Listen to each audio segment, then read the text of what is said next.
Coming up next on Wall Street Warriors. I sold you 507! I screamed sold! I don't want to hear it! I said sold! Hopefully you've been keeping up with the SanDisk. We're at $58 a share, so we're about up 16 points. You got profits of about $240,000. Today I'm taking a helicopter out to a polo match in the Hamptons. Team Black Watch are victors today. I have a job interview in Paris in 2 days, and I'm just trying to get there as soon as I can. Hi, darling. Welcome home again. Oh, hi. Good afternoon. Is Charles available, please? Lance and I have a lot of fun. There's different ways of getting through the secretaries. How you doing, Tiffany? You know, you got to flirt with them a little bit. You got to crack jokes. You sound like you're hot. How old are you? You know I'm just calling to talk to you in the first place. If I was over there, I'd definitely be taking you out.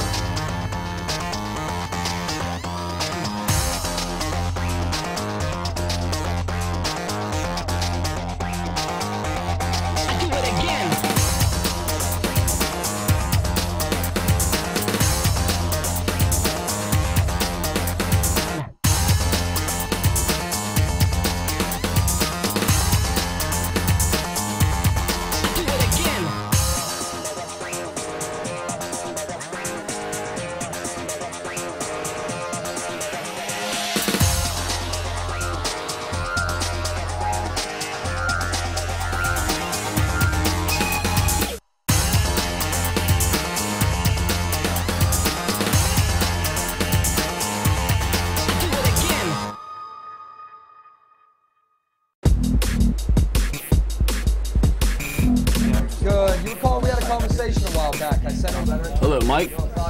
Hey, it's Jim, your favorite broker up in New York. Have you been following the SanDisk story at all?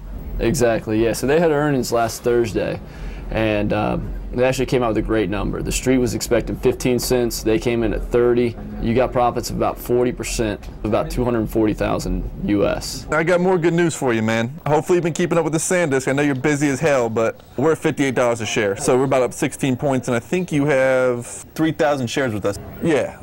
So, yeah, I just wanted to touch base with you. Everything's looking good. So your account looks very good right now.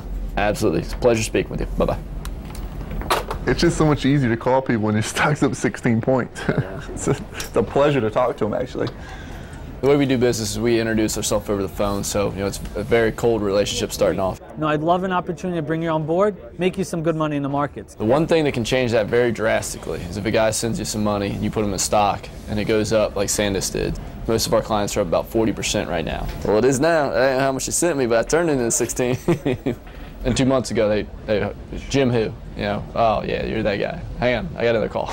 You know, but now it's like, you know, we're actually have a relationship with these guys, so it's just been a lot of fun. Talk to everybody, let them know how much they're up. You got in at $45 and change. It's at $57. They have, you know, whatever, $1 million in the stock, you know, and it goes up 15% in a week. You know, they look at it and they're like, hell yeah, look what these guys are doing for me. Where are these two Southern clowns? Let me give them a call and see what's going on.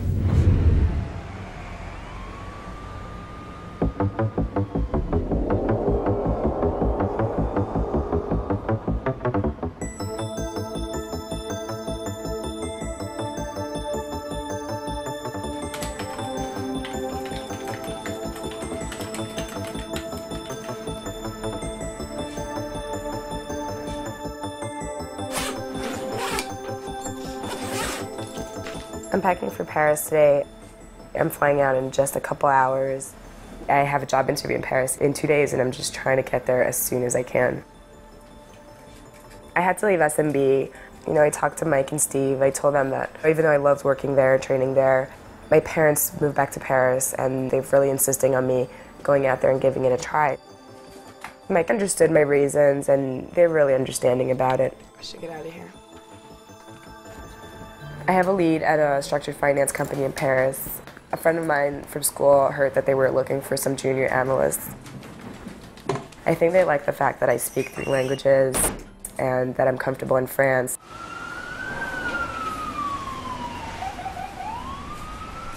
I'm definitely looking forward to seeing my family again, but it's hard leaving New York because if I do get this job, I don't know when I'm coming back.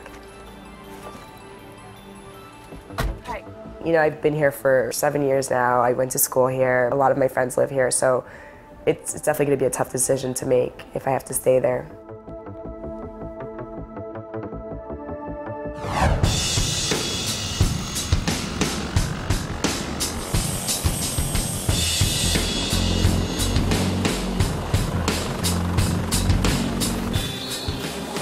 running late. Not surprised, right?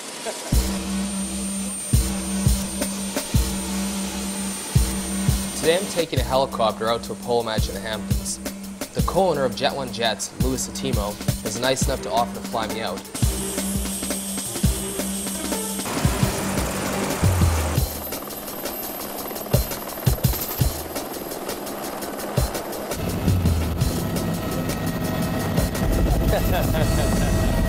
I think if I need a seatbelt, I have bigger things to worry about, right?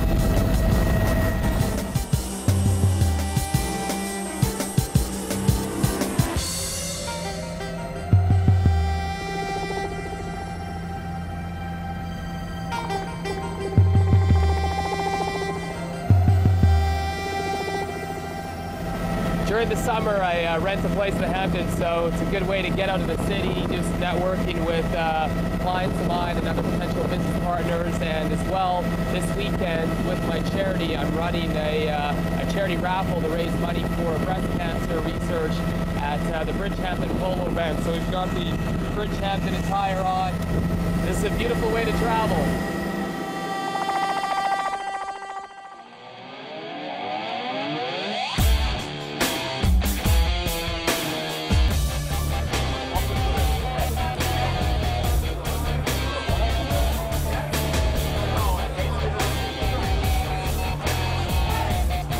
The last couple of weeks, cotton has come off pretty substantially. It was trading upwards of 65 to 66 cents.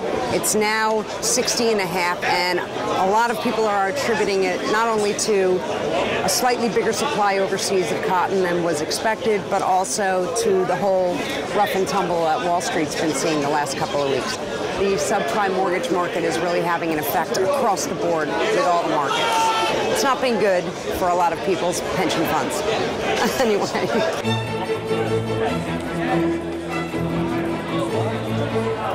So right now, we're not sure what kind of day we're going to get.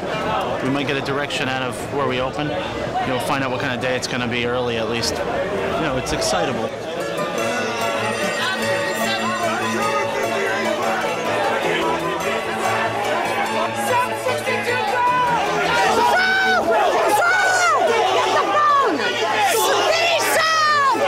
Most openings seem chaotic. It's not always the most erratic time of the day, but it seems like it because you have a bunch of different trades that are explosively all occurring at once. Doug just bought 2,000 Deck 7 of 45. I gotta go. Everybody has to buy what they've got to buy. Sold 200!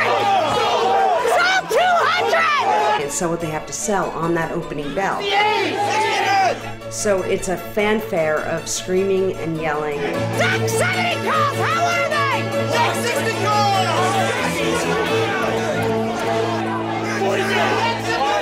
Half double, Deck 63 calls. Coming up next on Wall Street Warriors. And is Brad in? He's not. All right, I'll give him a call back. Thank you. If you want that $1 million guy, the guy who's 20 million in the market, you won't get to talk to him easily. Well, I mean, it's not rocket science either. He's in or he's not in. I sold you 507! I screamed sold! I don't want to hear it! I screamed sold at 27. He didn't hear me scream sold, and he bid 8. Can't do that.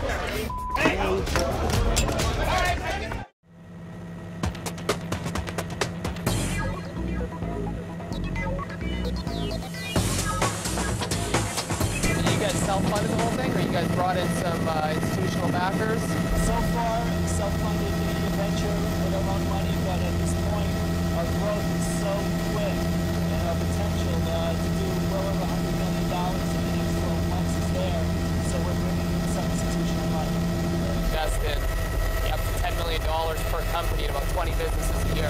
Right. We're looking probably for about $5 to $8 million. So that's the sweet spot for you. It's a lifestyle package. Helicopters, boats, planes. It's a luxury, right? That's what we're selling is a lifestyle. Yeah.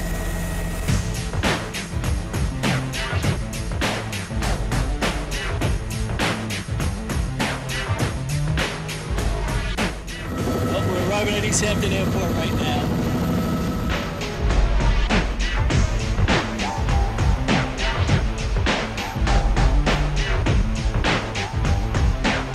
Right now, we got some ground transportation. I got us a limo to head on over to Bridgehampton Polo at the Jet One Jet Stadium and meet a lot of good people. That's great. And That have should a be good a lot time. of fun.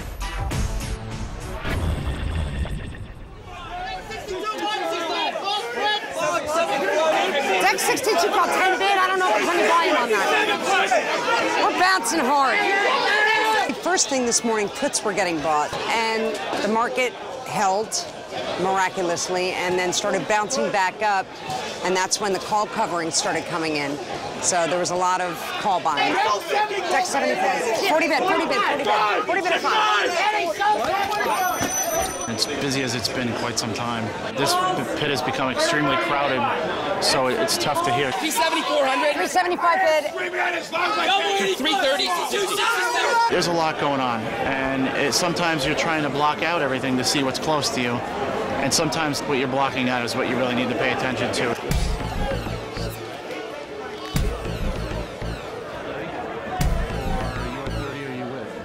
He bought about 500. Hey, Max! Sold! I said sold at 7! I screamed sold! I said yes! I said sold! 500! 500 at 7! I sold you 500 at 7! Guy was 27 bid for the next 72 calls. I screamed sold, and that means that I'm committing to sell whatever he's got in his hand at 27. He didn't hear me scream sold, and he bid 8 and started buying 8s from people when I was at 7. Can't do that. I screamed sold! I don't want to hear it! I said sold! I think I have a pretty loud voice. I ran over to make perfectly clear that I said sold at 7. Deck 72 go! He gave me the 500, so they accepted it. There are very few people that would not help you out. The guys that don't usually don't get recognized as readily by all the brokers. And these guys, they're amazing. They'll give up their profit just to help you out of an error. 75, call fence. 4090.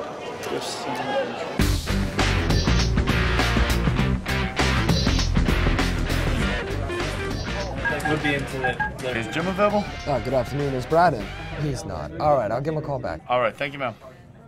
If you want that $1 million guy, the guy who's 20 million in the market, you won't get to talk to him easily. Well, I mean, it's not rocket science either. He's in or he's not in. These guys are CEOs. Yeah. A lot of them are CEOs of publicly traded companies. So the secretaries won't let you through. I can't just start saying numbers and his private personal information. Just let him know I'm on the line, please. Their job is to not put all these calls through and waste his time. You're gonna have to be very persistent, get to know those secretaries, get past the secretary, then get to the PA. Call them a few times, get to know certain things about them. You know, you call them back, you know. They drop little hints each time. Use their hints against them. You want to be as vague as possible. Is George in? Right, I understand that, right. It's not a sales call, man, okay? It's really not sales calls. It's really new business, and you're calling to introduce yourself. Once he knows I'm on the line, I'm sure he'll take the call. Thank you. You tell me he has no idea who Rich is. Lance and I have a lot of fun. There's different ways of getting through the secretaries. You know, you got to flirt with them a little bit. You got to crack jokes. You sound like you're hot. How old are you? If I was over there, I'd definitely be taking you out. Like, how's your boss treat you? You just try to get the conversation going because they get a lot of these calls every day. Whatever you think you're going to say and you think you're original, they've heard it 10 times before. There's some that are pit bulls. You know, we call them the gatekeepers. Good afternoon. Is Charles available, please? He is. Yeah, it's Jim. You just got to try to break the ice a little bit. How you doing, Tiffany? They get to know your voice after a while, and they're like, oh, is this Lance? They're like, yeah, I only called to talk to you, blah, blah, blah. All day, huh? But you know I'm just calling to talk to you in the first place. And eventually, maybe they'll have a good day or something, they'll pass you through to the guy. Any chance we could just talk on the phone, hang out for a little bit, maybe he walks by and you patch me through? For the most part, those girls are tough, man. You have a meeting too now? All right. You promise? All right, I'll let you go. I know you're busy. I'll speak to you soon. Thank you. She wasn't really feeling it. Lots of times I don't. I'm not exactly a ladies' man. She likes to play hard to get, I guess you'd say.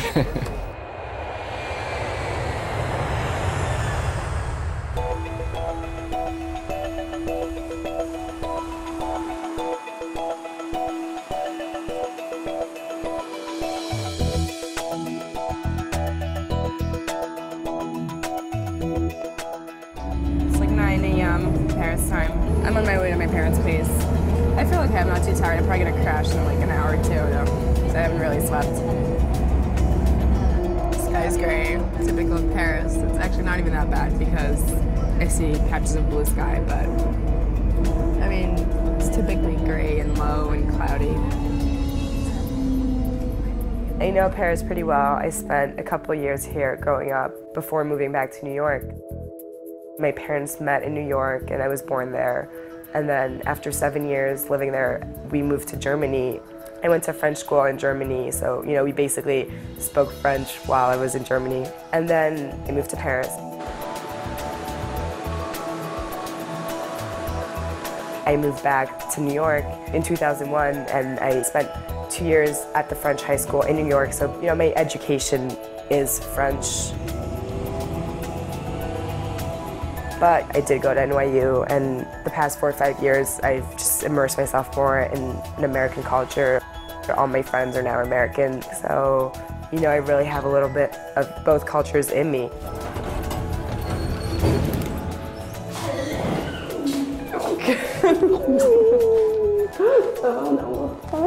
Oui. Hi, darling, welcome home again. Oh, hi. I miss you. Ça va et toi, c'est? Ouais. It took me 2 hours to get from the airport to my parents' house. My job interview is tomorrow, and I haven't slept in like 24 hours. I just can't wait to get some rest. Coming up next on Wall Street Warriors. Lucky you, you're from New Jersey, the finest state in the union, and you can have your local beer right here in Fairfield. Yeah! We're at Cricket Hill Brewery tonight. It's a good place to come and test some free beer. Laetitia, t'as rendez-vous là pour le boulot? Ouais. My mom wanted to know everything about the interview that's coming up tomorrow, which I didn't even feel like talking about. What's his name? Richard. You don't know? Richard.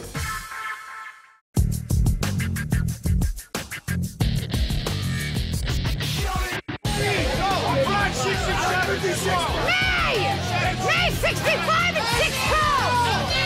135, 69! Sorry!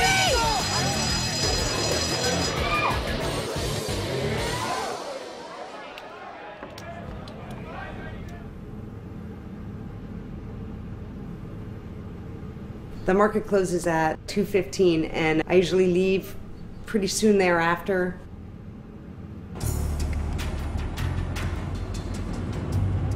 I have been living in New Jersey since birth, but I did take a little respite, and I went to college in Vermont, and then I moved back.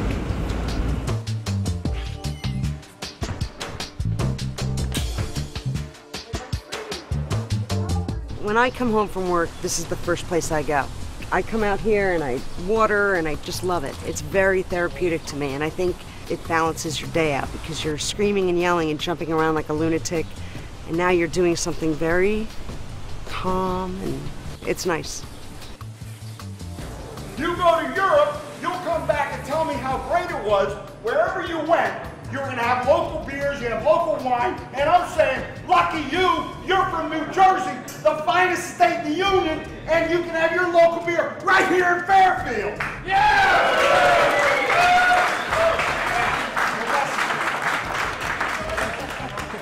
We're at Cricket Hill Brewery tonight. It's a good place to come and test some free beer. The guy in here that owns this brewery is just fantastic. So a bunch of my friends and I came down here tonight just to check out the new brews. It's a really nice way to end your day. This is the beer you should have in your refrigerator. We're in New Jersey. We make the finest stuff in the world. We make Jersey girls, we make Jersey corn, and we make Cricket Hill beer.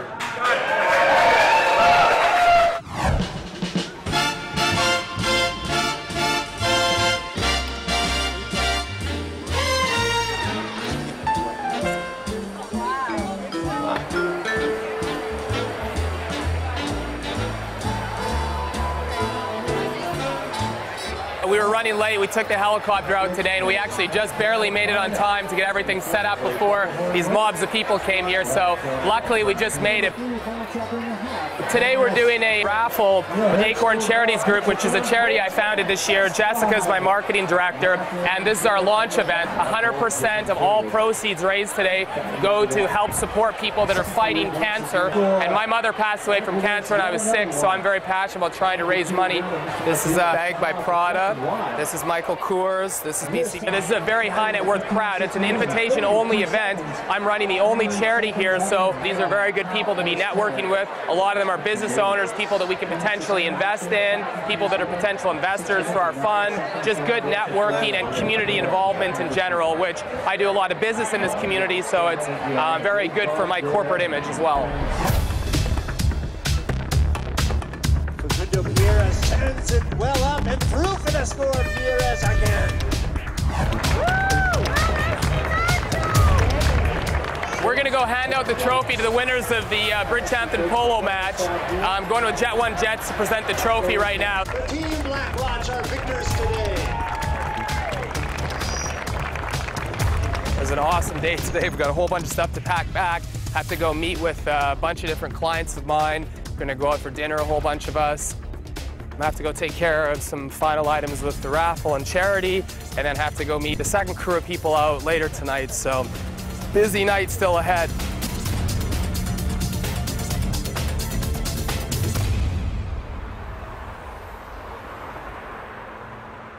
Ça va un peu d'eau là, quel cas? Laetitia, tu peux me donner de l'eau, s'il te plaît? Tu es fatiguée, non? Ouais. Oh là là. Tu peux dormir un petit peu? Juste 1 heure ou 2 dans l'avion, quoi. T'avais des de secours? Ouais. I was waiting for my mom to come home all day, and I was really happy when she came home and cooked dinner for the whole family. It was good for the 4 of us to sit down, you know, and just be all together. We talked about how life was in New York, and my mom wanted to know everything about the interview that's coming up tomorrow, which I didn't even feel like talking about because I was just so tired from the flight. T'as rendez-vous là pour le boulot? Ouais. What's his name first? Richard. You don't know? Richard. Oh, Richard. Is he an American or a French person? American. He's American. And is he working for a big firm or what is it? His own company. I think it's a smaller company. Did he post an ad or how did you get I met someone at NYU who gave me his email address because they told me he was looking for someone in Paris. So I sent him my resume. No, he wants to meet me. So you sent him an email. You said you were looking for a job in Paris? Yeah. Oh, great. That's good news. Et qu'est-ce qu'il fait? Il travaille pour... C'est quoi? C'est une banque? C'est investment? Compagnie, c'est un banquier. Genre il aide les compagnies qui ont des problèmes financiers. And what kind of a job do you think he's going to offer you? An analyst level job. I mean, if he does offer a job, I don't know. I mean, if he offered it to you, would you love to take it and stay here in Paris with us? I don't know. I have to see. It depends. I have to think about it. You have to think about it, huh? You know, we would love to have you here with us, you know? Yep. Yeah, because you don't have a job in New York anyway, so at least you will have something here. You know.